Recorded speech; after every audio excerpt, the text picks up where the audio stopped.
Imagine this. Your aunt dies with $1,200 in checking, a paid-off car, and the family house her mother left behind. Everybody agrees that she was not rich, but nobody knows where the deed is.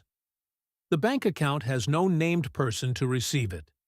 One cousin has been paying the property taxes, another has been living in the house, and 3 relatives believe Auntie promised them the car. The problem is not a giant estate tax bill. The problem is confusion, delay, conflict, and nobody having clear authority. Estate planning is not just for millionaires. It is the practical work of deciding who can make medical and financial decisions if you cannot speak for yourself, who should handle things after your death, and how your property and responsibilities should be managed. This video is general U.S. financial education, not individualized financial, legal, tax, credit repair, investment, benefits, or estate planning advice. Estate and probate rules differ by state, and your family, property, and documents may require advice from a qualified professional where you live or own property. That state-by-state difference matters. But it does not mean you have to wait until you can afford a complicated legal package. You can do valuable preparation for free, then use professional help where the stakes or complexity justify it. For Black families, this conversation can land differently without there being one Black experience. In the Federal Reserve's nationally representative 2022 Survey of Consumer Finances, median wealth was about $44,900 for families whose survey respondent was Black, compared with $285,000 for families whose respondent was white. Those figures describe a disparity. They do not explain it with one cause, and they do not describe every family. A separate Federal Reserve analysis of the 2019 survey found that 10.1% of Black families and 29.9% of white families reported receiving an inheritance or major gift. Again, that does not prove that a will, or any one household choice, caused the difference. Structural barriers, including unequal access to wealth-building opportunities, exist alongside individual circumstances. The practical point is simple. When resources are tighter, avoidable fees, lost documents, unclear title, and family conflict can consume a larger share of what is there. Planning will not close the racial wealth gap. It can help a family protect choices, information, and property it already has. Here is a 7-step system, starting with the steps that cost nothing. Step 1. Make one inventory. On one page, list what you own, what you owe, what gets paid every month, and who depends on you. Include checking and savings accounts, retirement plans, life insurance, a vehicle, a home or land interest, business interests, and valuable digital property. List credit cards, loans, a mortgage, subscriptions, and recurring household bills. Add employer benefits and important documents. You do not need to print account balances for the whole family. Record the institution, the general type of account, and how the right authorized person can find the records. Do not put passwords or secret credentials in a will, which may become part of a court record. Keep sensitive access instructions secure. Now, make a people list. Who relies on your income, housing, transportation, or unpaid care? That might include children, a partner, an elder, a disabled relative, or somebody outside your immediate family. This is not about assuming who counts as family. It is about seeing the responsibilities that legal paperwork can miss. An inventory does not transfer property or give anybody legal authority. It makes the next decisions visible. Store it securely, date it, and tell an appropriate person where to find it. Step 2. Audit every beneficiary form and account title. This may be the highest value hour in the whole process. Check every employer retirement plan, IRA, life insurance policy, bank payable on death designation, and brokerage transfer on death registration. Confirm the current primary beneficiary and, where offered, a backup beneficiary. Do not assume your will fixes an old form. Life insurance generally pays the beneficiaries named under the policy. Retirement plans and other accounts may also pass under beneficiary, contract, or title rules instead of the will. Marriage adds another layer. In most employer-defined contribution plans, a surviving spouse generally receives the benefit when a participant dies before payment begins. Naming somebody else generally requires the spouse's properly witnessed consent. Plan terms and individual facts matter, so contact the plan administrator instead of guessing. Review beneficiaries after marriage, divorce, a birth or adoption, a death, estrangement, or a major change in dependency. A divorce decree and an account form can interact in complicated ways. Get plan-specific or legal advice when they appear to conflict. Be especially careful naming a minor directly. An insurer or financial institution may not be able to pay a child directly, and court involvement may follow. Depending on state law and the child's needs, a trust or custodial arrangement may be appropriate. If the child receives means-tested benefits, get benefits-aware legal advice before changing anything. Step 3. Choose people for different jobs. An executor or personal representative handles the estate after death. A financial agent acts during your lifetime under the authority granted in a power of attorney. A healthcare proxy makes medical decisions when the governing document and law allow. A guardian or conservator is appointed by a court. Those jobs are not interchangeable. A financial power of attorney does not make somebody your doctor. A healthcare proxy does not automatically control your bank account. An agent under a power of attorney generally does not continue administering your affairs after death. Authority then shifts under the applicable estate and account rules. Choose a first choice and a backup for each role you need. Ask them before naming them. Pick people based on judgment, reliability, record-keeping, and their willingness to follow your wishes, not simply age or family rank. A person managing somebody else's money as a fiduciary is expected to act in that person's best interest.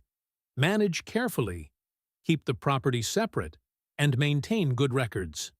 If your candidate says, "I do not want that responsibility," believe them and choose somebody else. Step 4. Complete the core state-valid documents. A will can generally say who should receive probate property, nominate the person who will administer the estate, and nominate a guardian for minor children. But a guardian nomination is not a guaranteed appointment. A court applies state law and the child's best interests. A will does not itself avoid probate. It generally directs property that is part of the probate estate. It may not control a valid beneficiary account, life insurance policy, retirement plan, or jointly titled survivorship property. If you die without a valid will, state intestacy law determines the heirs and shares of probate property after valid claims and administration. There is no safe nationwide rule like the spouse gets everything. Outcomes can be especially fact-dependent for unmarried partners, blended families, stepchildren, prior marriages, and property in multiple states. Execution rules matter. Witnesses, notarization, electronic wills, handwritten wills, and self-proving affidavits vary by state. A downloaded form is not helpful if it is the wrong form or signed incorrectly. Also, plan for incapacity. A healthcare advance directive can include a living will and a durable healthcare power of attorney or proxy. These documents communicate medical care instructions or name a decision-maker when you cannot communicate. Without a directive, state law determines who may decide, and an unmarried partner may not automatically have priority. A financial power of attorney can authorize an agent to handle specified financial matters during your lifetime. The scope, timing, durability, and acceptance of that authority depend on the document and state law. Free state advance directive forms may be available, and a lawyer is not always required for that document. Legal aid programs, state court self-help sites, state bar programs, law school clinics, aging agencies, veterans clinics, and employer legal benefits may offer help.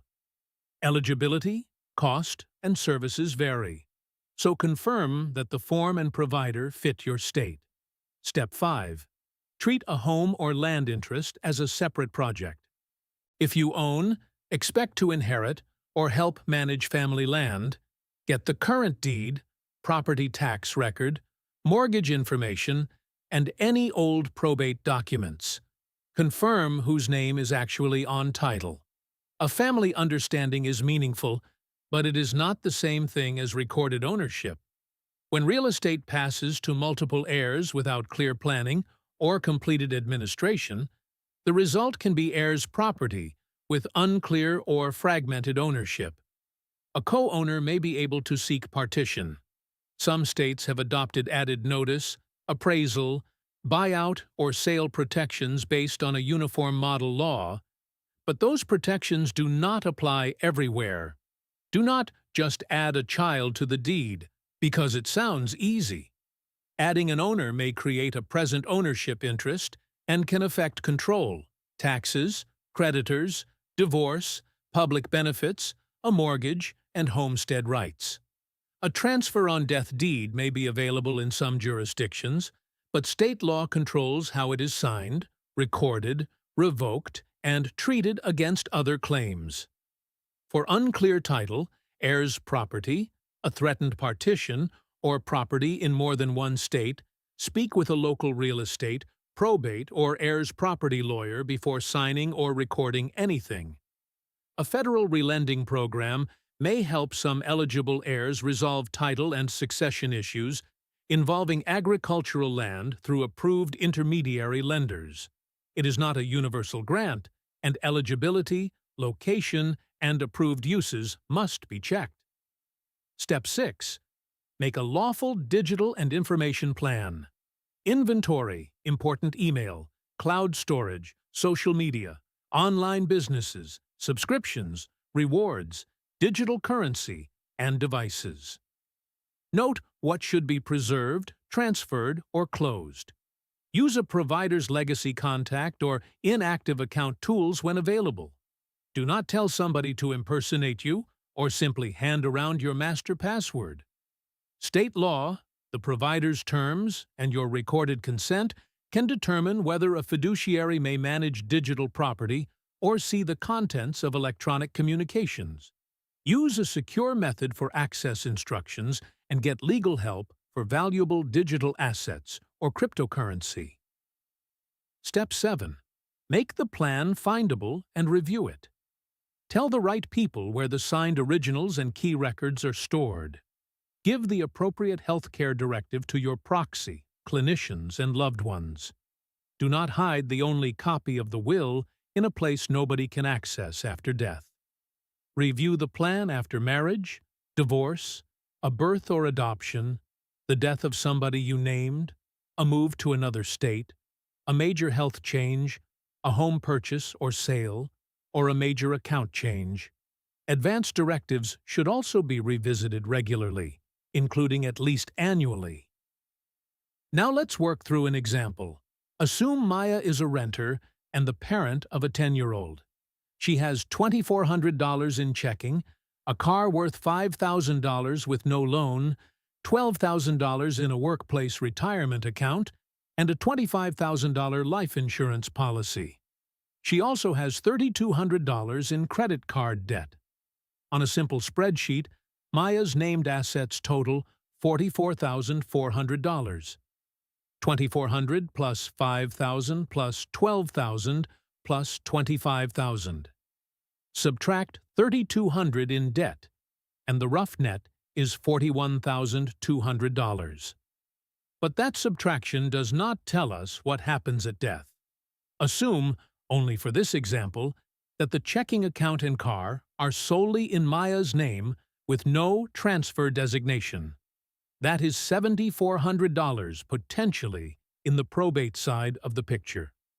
The retirement account and life insurance may pass under valid beneficiary forms instead. The estate's credit card debt and administration costs generally come from estate property, not automatically from the beneficiary's own pocket. So Maya's biggest questions are not, "Am I rich enough?" They are, "Are the beneficiary forms current? Is the person named to receive the life insurance actually the person she intends? Is naming a minor directly workable under her state's rules? Who can care for her child? And who can manage money for that child? Who can pay rent or handle school needs if Maya is alive but incapacitated? Where are the records? Suppose Maya names her sister personally on the policy and says, "Use it for my child." Her sister may intend to honor that request, but an informal instruction may not create the legal controls Maya expects. A properly designed trust or custodial arrangement might fit better. That decision needs state-specific advice. This example also exposes a debt trap. A collector might contact Maya's family. Her sister should not pay Maya's credit card from her own money merely because somebody demands it. Debts are generally paid from estate property, and survivors usually need shared legal responsibility or another exception before they are personally liable. Secured debts are different in practice because a lien on a car or home does not vanish. When liability is unclear, verify the debt and get probate or consumer law help. Here are 5 more common traps. First, believing everyone needs a living trust. A revocable trust can be useful, but it is not automatically cheap, funded, creditor-proof, tax-saving, or guaranteed to eliminate probate. Its value depends on state law, property, goals, and whether assets are actually placed into it. Second, confusing the federal gift tax annual exclusion with estate tax. For calendar year 2026, the annual gift tax exclusion is $19,000 per recipient, while the federal basic estate and gift tax exclusion is $15 million. Giving more than $19,000 does not automatically mean tax is due, but a federal gift tax return and use of lifetime exclusion may be required. States may have much lower estate or inheritance tax thresholds. Do not transfer appreciated property during life just to avoid probate, without asking about income tax basis, gift reporting, benefits, and control. Third, assuming family inherits every debt. Usually the estate pays valid debts. A co-signer, jointly responsible account holder, spouse affected by state law, or another legally responsible person may face different rules. Never ignore a real secured loan, but do not let a collector turn grief into an unsupported personal payment. Fourth, leaving funeral costs and wishes completely unspoken. A written preference and budget can reduce guesswork, although state law controls who has authority and whether instructions bind. Covered funeral providers must give itemized price information, and consumers generally may select the goods and services they want, subject to limited exceptions. Embalming is not always legally required. Do not build the plan around Social Security's one-time death payment. It is only $255, eligibility is limited, and when an application is required, it generally must be filed within 2 years. Some family members may separately qualify for monthly survivor benefits. Eligible veterans and family members may have VA burial or memorial benefits, and pre-need eligibility can be requested. Check current eligibility and rates. Fifth, thinking tax is the only reason to call a professional. Get state-specific help for a blended family, unmarried partnership, disabled or minor beneficiary, means-tested benefits, business, unclear land title, expected conflict, digital currency, foreign or tribal property, prior divorce orders, possible coercion, large gifts, Medicaid planning, or property in multiple states. Your ordered action plan is this. This week, make the one-page inventory of assets, debts, bills, benefits, documents, digital property, and dependents. Next, review every beneficiary form and account title. Add backups where appropriate. Then ask a first choice and backup for your financial, medical, child care, and after-death roles.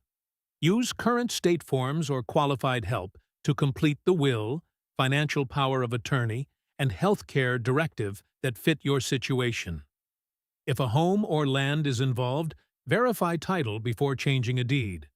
Store the signed plan securely, make it findable, and review it after major life changes. That is the recap. Inventory, beneficiaries, people, documents, property title, secure access, and regular review. You do not need a mansion to need a plan. You need people you trust, instructions they can legally use, and information they can actually find. If this helped you identify one unfinished task, write down the first action you will take this week. Then share this episode with the person who may need to find your plan or serve in it. The goal is not fear. It is clarity, care, and fewer decisions left to chance.